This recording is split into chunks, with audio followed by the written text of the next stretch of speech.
Personne n'aurait jamais cru que derrière le sourire éclatant du Papin d'or se cachait une blessure profonde, un secret capable de briser les plus grands champions.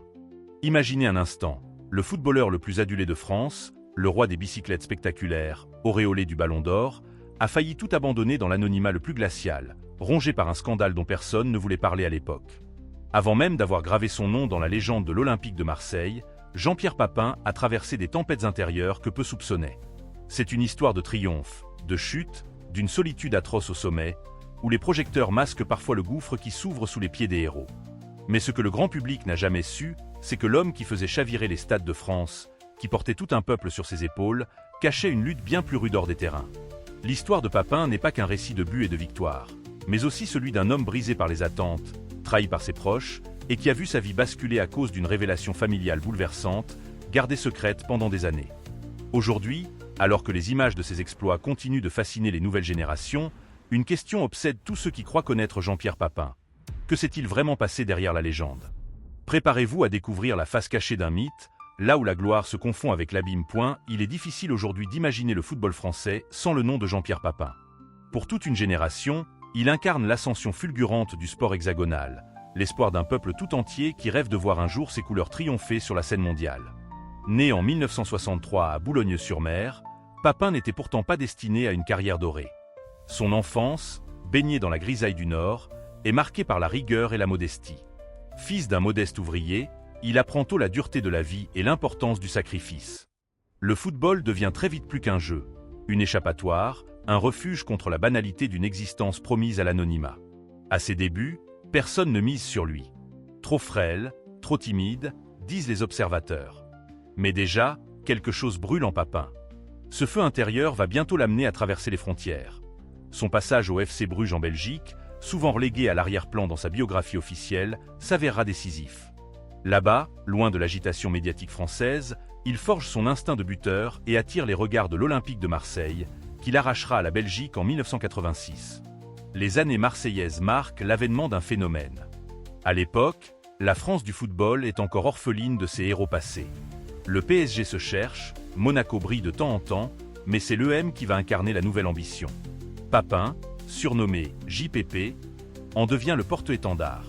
Ses buts acrobatiques, ces fameuses papinades, des reprises de volée venues d'un autre monde électrisent le vélodrome et fascinent toute l'Europe. En 1991, il remporte le Ballon d'Or, exploit qu'aucun Français n'avait accompli depuis Michel Platini. Il est au sommet, adulé, intouchable en apparence. Mais derrière cette ascension météorique, une tension sourde gronde. Le football français des années 80 et 90 n'est pas encore professionnalisé comme aujourd'hui. On y côtoie les magouilles de coulisses, les égos surdimensionnés, les pressions insupportables des dirigeants et des supporters. Papin, introverti, a du mal à naviguer dans cet univers impitoyable. Il le confiera plus tard. « J'étais mal préparé à cette exposition, je n'ai jamais su gérer la célébrité. » La pression atteint son paroxysme avec l'obsession de la Coupe d'Europe. Marseille, sous la houlette du sulfureux Bernard Tapie, ne vit que pour cette quête. Papin doit marquer, toujours, coûte que coûte. Les tensions explosent parfois dans le vestiaire. Plusieurs rumeurs font état de jalousie, de coups bas, d'amitié brisée. On dit même qu'un soir de défaite, Papin aurait quitté le stade en larmes, certain d'avoir déçu tout un peuple. Parallèlement, la vie privée de Papin est secouée par une épreuve que peu connaissent, la naissance de sa fille Émilie, atteinte d'une lourde maladie neurologique. Papin se mure dans le silence, cache sa douleur sous le masque du compétiteur, mais chaque soir, il rentre chez lui le cœur brisé. « J'aurais échangé tous mes trophées contre la guérison de ma fille », confiera-t-il plus tard dans un rare moment d'abandon. Ce drame familial sera longtemps occulté par les médias, mais il façonne durablement l'homme derrière le champion. Dans ce contexte de succès éclatants et de blessures secrètes, le nom de Papin devient à la fois un symbole et une énigme. Héros fragile, modèle admiré, mais jamais vraiment compris, il est à la croisée des chemins. Continuer à porter la lumière ou se perdre dans l'ombre de ses tourments. C'est là, au sommet de sa gloire, que le destin de Jean-Pierre Papin va basculer lorsque Jean-Pierre Papin foule la pelouse du Vélodrome, tout semble possible. Les supporters marseillais scandent son nom, la France entière se prend à rêver de victoires européennes. L'enfant de Boulogne est devenu le roi Papin, la figure de proue d'un M prêt à tout pour conquérir l'Europe. La saison 1990 à 1991 atteint des sommets. Papin inscrit des buts décisifs, l'équipe élimine l'AC Milan de Gulli et Van Basten, puis le Dynamo Kiev et le Spartak Moscou. La finale de la Ligue des Champions se profile. Mais déjà, la tension est à son comble. Tapie, figure tutélaire mais controversée, impose une pression psychologique surhumaine à ses joueurs.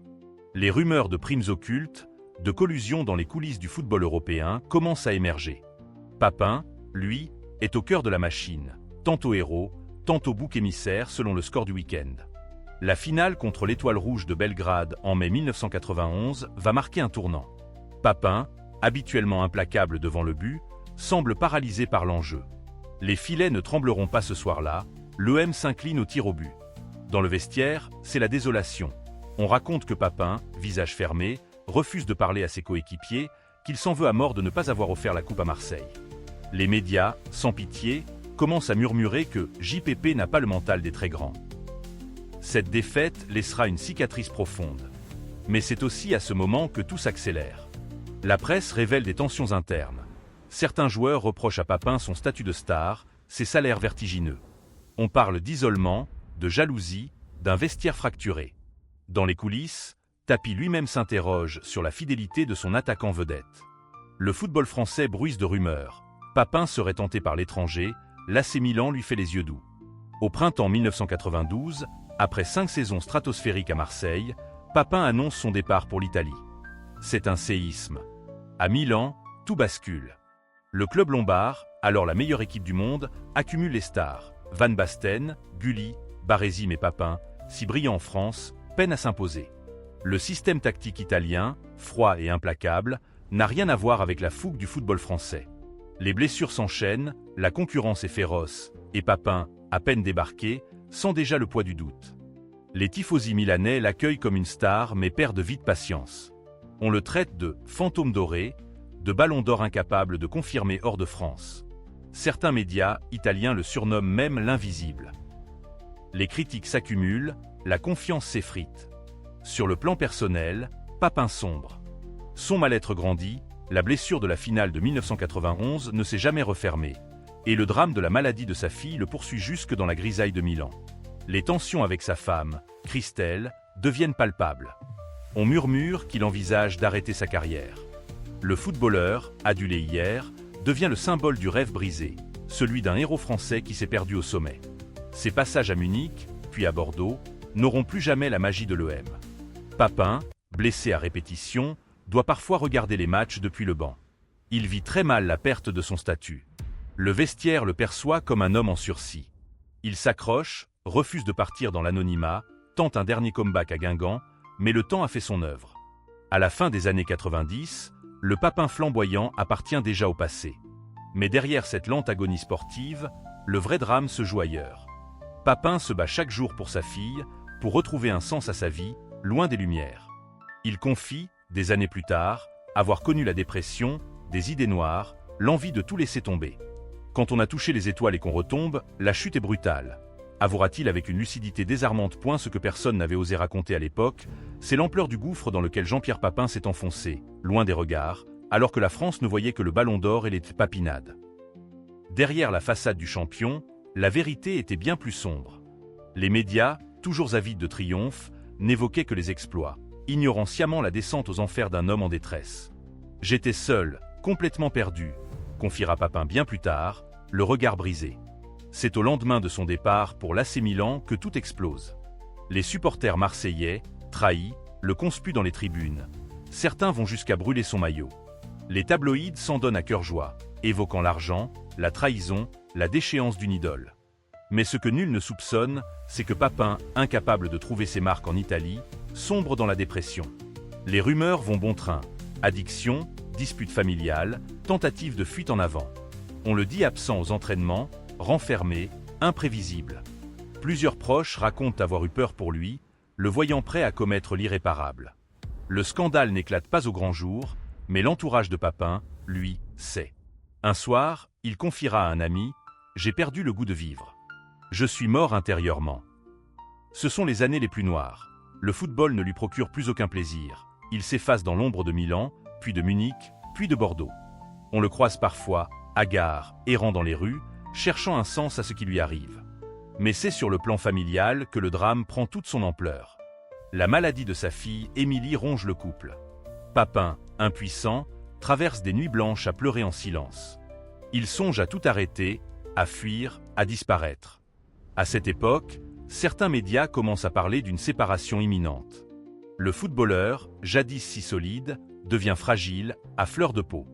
On rapporte des altercations avec certains supporters, des paroles dures envers les journalistes. Le héros national est en train de s'effondrer. Ce n'est qu'après plusieurs années de silence que Papin décide de briser le tabou. Il prend la parole publiquement, révélant ce que peu osait imaginer. « J'ai connu la dépression.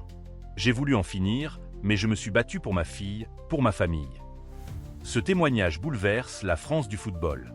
Les anciens coéquipiers prennent la parole à leur tour. Certains avouent ne jamais avoir compris sa douleur, d'autres regrettent de ne pas l'avoir soutenu. On croyait qu'il était invincible. En fait, il était juste terriblement humain, dira Basile Boli. La presse, longtemps silencieuse, s'empare du sujet. Les débats sur la santé mentale des sportifs émergent, les reportages se multiplient. Papin devient, malgré lui, le symbole d'une génération sacrifiée sur l'autel de la gloire. Les supporters, jadis si durs, se montrent soudain compatissants. Les réseaux sociaux s'enflamment. On ne savait pas, on aurait voulu aider. Les médias reviennent sur son histoire, découvrent l'étendue de ses souffrances, ses nuits sans sommeil, son combat acharné pour sa fille. Mais la plus grande révélation reste l'attitude de Papin. Il refuse de sombrer dans l'amertume. Il décide de s'engager auprès des enfants handicapés, crée une association pour financer la recherche sur la maladie de sa fille et devient un porte-voix pour tous ceux que la vie a brisés. Son courage force l'admiration, même de ses détracteurs. À la télévision, il déclare, la voix tremblante, « On m'a volé mon bonheur, mais jamais mon amour pour le jeu, ni pour ma famille. » C'est ainsi que le public découvre le vrai Jean-Pierre Papin. Un homme meurtri, mais debout, qui a choisi la résilience plutôt que la fuite, l'espoir plutôt que la haine. La légende du buteur cède la place à celle d'un survivant. Quand on observe l'itinéraire de Jean-Pierre Papin, il est tentant de n'y voir qu'un enchaînement de hauts vertigineux et de bas déchirants, le parcours d'un prodige fracassé par la célébrité. Pourtant, notre regard doit s'attarder plus longuement sur la profondeur de cet homme, sur sa capacité à transformer ses failles en combat et ses défaites en leçons de vie. Papin n'est pas seulement un nom gravé sur les murs du football français, il est le miroir d'une époque, le reflet de toutes les contradictions d'un sport devenu machine à broyer. On pourrait facilement blâmer le système. La pression démesurée, la solitude au sommet, les médias assoiffés de drame, le public intransigeant. Mais Papin, lui, n'a jamais cherché d'excuses. Au contraire, il a assumé sa part d'ombre, a osé parler quand tout le monde gardait le silence, a montré que derrière chaque ballon d'or, il y a des blessures secrètes et des cicatrices indélébiles. Sa confession sur la maladie de sa fille, sur ses dépressions, sur la douleur de l'exil, a permis d'ouvrir le débat sur la santé mentale dans le sport de haut niveau, là où tant d'autres auraient préféré cacher la misère derrière la façade du héros. Nous pensons que la véritable grandeur de Papin ne réside pas tant dans ses buts aussi inoubliables soient-ils que dans son cheminement humain. Il a payé cher pour sa sensibilité, pour sa difficulté à supporter les attentes d'une nation, pour son incapacité à jouer un rôle ou à simuler la joie quand tout allait mal. Au fond, Papin aura été l'un des rares à ne jamais tricher avec ses émotions, à ne jamais céder à la facilité des faux-semblants. Certains continuent de lui reprocher son départ de l'EM, ses échecs à Milan ou à Munich, son manque de mental lors des grands rendez-vous européens. Mais faut-il vraiment juger un homme uniquement à l'aune de ses performances? La chaîne Révélation célèbre s'interroge. Et si la fragilité était une forme supérieure de courage? Et si la vraie force consistait à se relever, à témoigner, à tendre la main à ceux qui tombent? Papin, par son histoire, son engagement pour les enfants malades, son honnêteté désarmante, a prouvé que le football, au fond, n'est qu'un prétexte pour parler de la vie, de la souffrance, de la résilience.